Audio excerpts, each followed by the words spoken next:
So many people have approached me and asked me, why haven't we maintained the buildings? Why are we talking about replacement? How did it get to this point? And it's not a maintenance issue. This is truly a end of life cycle issue that the district is facing.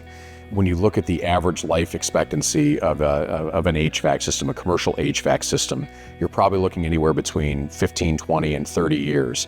The chillers that just failed at the high school were 23 years old. They were right in that range.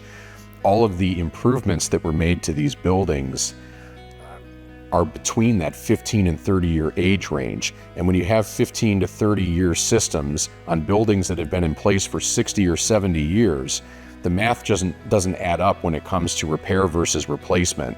At that point, it's time to not only replace the systems, but it's time to also look at replacing the infrastructure around them. So this isn't a maintenance issue. We conduct preventative maintenance on our HVAC systems. We're walking our roofs monthly. We're inspecting our life safety systems on a monthly or quarterly basis. We're doing all the things that we need to do from a preventative standpoint. We're simply at the point where, just like in our own homes, eventually, no matter how well you maintain your air conditioner or your furnace or your roof, at some point it reaches end of life and must be replaced. So the key question we face then is, do we replace just a chiller? Do we replace just a boiler?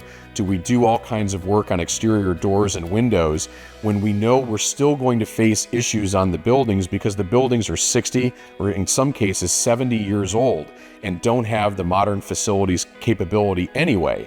So at that point, you have to ask the serious question, and our community has been asking that question, especially with the work at the Facilities Committee, and that's what the OFCC report was all about, was looking at, do you repair, do you renovate, or do you replace? And the most fiscally responsible choice, especially to have facilities that can accommodate what we need educationally to prepare students for the future, is to seriously consider replacing the buildings versus a simple renovation.